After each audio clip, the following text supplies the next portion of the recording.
따라 읽으면 아니면 소리 내서 따라 읽으면 4배의 효과가 있어요. 시간을 4배로 줄여줄 수 있는 효과가 있다는 거예요. 그게 이 섀도우 스피킹하고 패러프레이징 두 가지 방법이 있는데 패러프레이징은 우리 아이들이 하기는 너무 어려워요. 어른들이 영어가 웬만큼 됐을 때 하는 방법이에요. 그래서 저희는 그 섀도우 스피킹을 선택한 거예요. 자, 디스커션하고 그 태평양에서 선수가 수영을 하고 있어요. 그리고 여기는 태평양에서 수영하러 막 이렇게 장구 치면서 연습하는 거예요.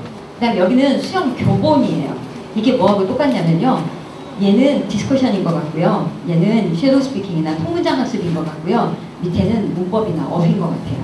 자, 문제는 뭐냐면 이 수영 교본은요. 수영을 어떻게 하는지 이론적으로 풀어놓은 이론서예요.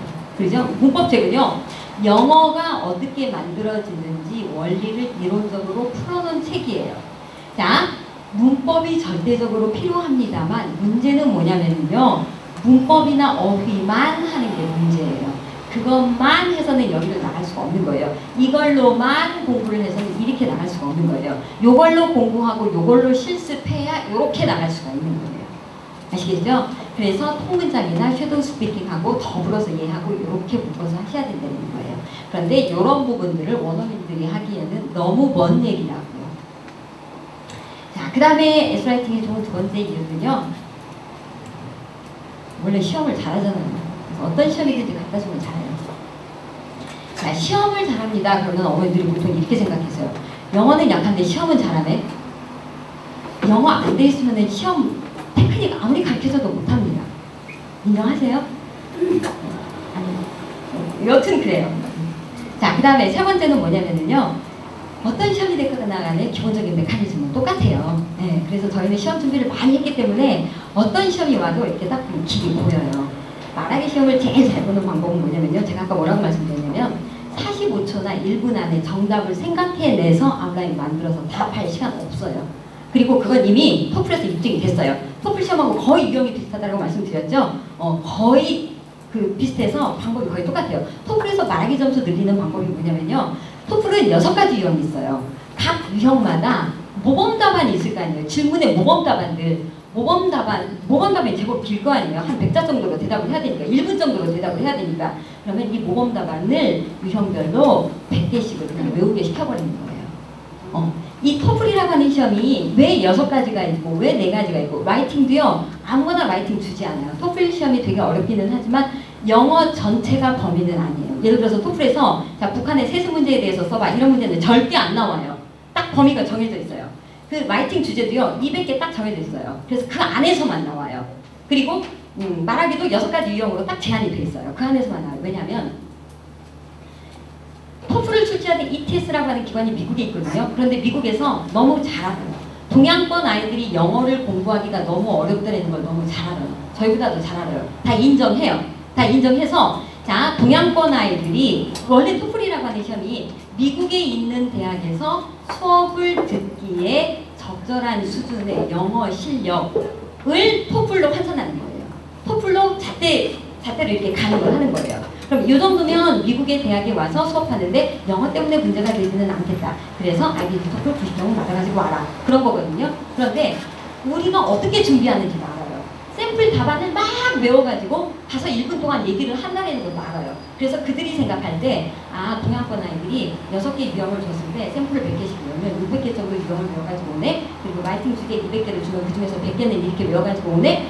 이 정도 영어 해가지고 오면 영어 때문에 미국에서 수업을 못 받지는 않아. 이미 계산 다 돼 있어요.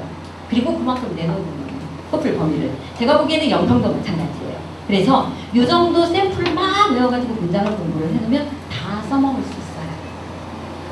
자, 그 다음에 에스라이팅이 좋은, 진리상봉이 좋은 또 하나의 이유는요. 아이들 입장에서 가능한 방법을 찾아줍니다. 뭐냐면 아이들한테 라이팅 써가지고 오세요. 절대 안 써갖고 와요. 그래서 그냥 수업 중에 넣어버렸어요. 수업 중에 브레인스토밍하고 아웃라인 해서 컴퓨터 랩실로 옮기고 랩실에서 타이핑해서 완료 누르면 첨삭센터로 바로 넘어가요. 호주하고 마닐라에서 운영하고 있는. 그 다음에 여기서 첨삭을 해서 72시간 안에 선생님들 서버로 다 들어가요. 그러면 선생님들은 프린트해서 수업시간에 가지고 들어가서 잘못된 거 다 보죠. 이거 밖에 붙어있는 거 보셨죠? 저거 수업시간에 다 한 거예요. 저걸 집에서 이거 복도관이가 붙어있더라고요. 저거 집에서 해가지고 와 그럼 집에서 라이팅 해가 보든가요? 아, 나 시험 보는 단어나 열심히 해고 시험 보는 통문장이나 열심히 해야지 저거 안 써가지고 그래서 그냥 수업 시간에 넣어버린 거예요. 그러지 않으면 안 쓰니까요. 자, 그 다음에 두 번째는 뭐냐면요. 쓸 수 있게 만들어줘요.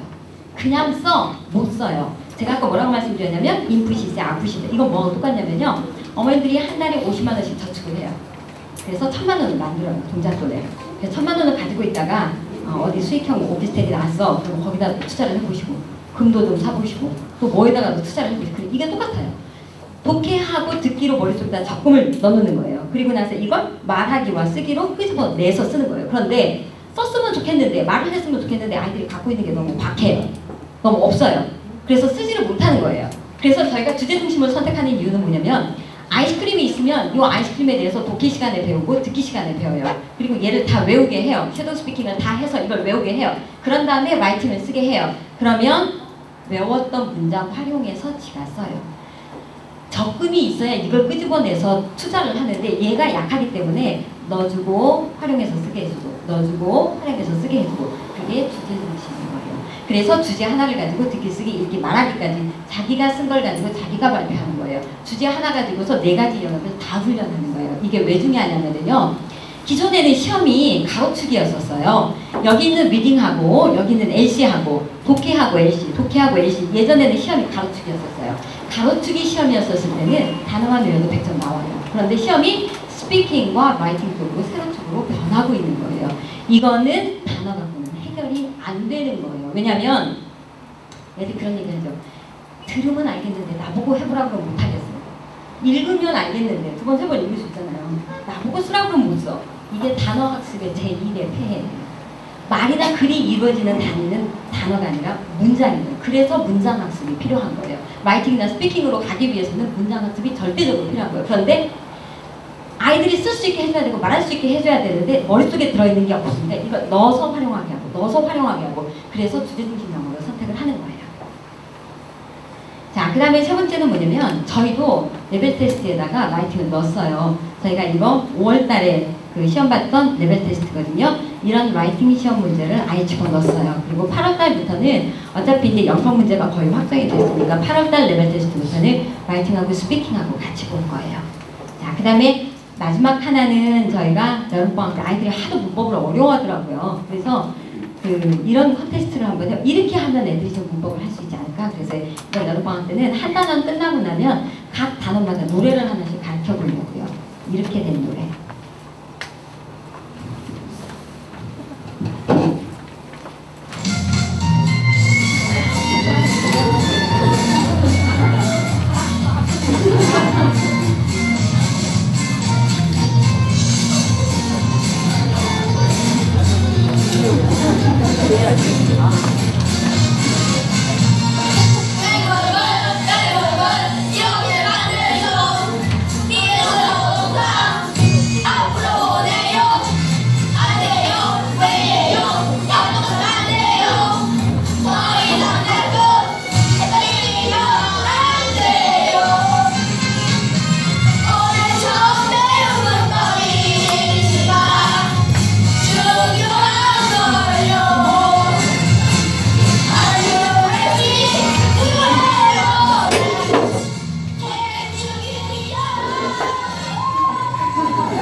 이렇게 해가지고 문법을 한 단원씩 가르치고 나서 마지막 정리를 이걸로 해주려고 요즘에 UCC 컨테스트 하거든요. 거기서 하나 올라온 거예요. 이런 아들 보고 싶으세요? 어떤 어머님이 심란하다 그러시는데 6학년 아이예요. 그 마지막 공청회 하는 날 제가 출판사에 있는 사람들이랑 그다음에 학원계에 있는 분들이랑 해서 세 통의 전화를 받았어요. 그 전화 내용이 뭐였었냐면 그래도 진리상봉은 준비 다 해놨으니까 괜찮잖아요. 그런 거였었어요. 저희가 어떤 그 큰 해안이 있어서 준비를 했다라기보다는요. 본질에 충실을 했다고 이해해 주시면 좋을 것 같아요. 어차피 우리나라에서 영어 공부를 하면 영어뿐만 아니라 뭘 공부를 해도 어머님들이 만약에 중국어 공부를 하셔도 독해하시려고 하는 거 아니잖아요. 말하게 쓰게 하려고 하는 거잖아요. 영어도 마찬가지라고 생각을 했거든요. 그래서 원어민들 데려다 놓고 화려한 영어를 해야 되겠다 이런 생각을 처음부터 안 했어요. 어떤 방식이 됐거나 간에 이 땅에서 공부를 해서 말하기와 쓰기가 되는 영어를 만들어야 되겠다. 그래서 2006년부터 작업을 시작했었던 거예요. 굉장히 많이 늡니다. 네. 아이들 입장에서 판단하고 아이들 입장에서 결정하고 선택해서 애들한테 유리한 방향으로 늘 진행하는 그런 진리상봉이 되겠습니다. 늦은 시간에 오랜 시간 동안 해주셨습니다. 고맙습니다. 네, 많은 도움이 되셨나요? 이제는 그 방송이나 신문에서 이렇게 리트에 대해서 나오면 좀 이해가 잘 되셨으면 좋겠습니다. 항상 교육이라는 것은 부모님의 어떤 사회적인 트렌드를 따라갈 거냐, 아니면 교육에 대한 본질을 생각할 거냐 생각할 텐데, 저희는 항상 영어적인 부분에서나 수학적인 부분에서 다 먼저 본질을 먼저 생각하도록 하겠습니다. 귀한 시간 자리해 주신 학부모님들 너무 감사하고요. 오늘 이렇게 그 자료 나누어 드린 거 안에 보면은 저희가 설문지 한 장을 넣어놨습니다. 그걸 이렇게 작성해 주셔서 나가실 때 제출해 주시면 저희가 학원 운영에 많은 도움을 받고 그대로 한번 하도록 노력을 해보겠습니다. 네, 늦은 시간까지 들어주셔서 감사합니다.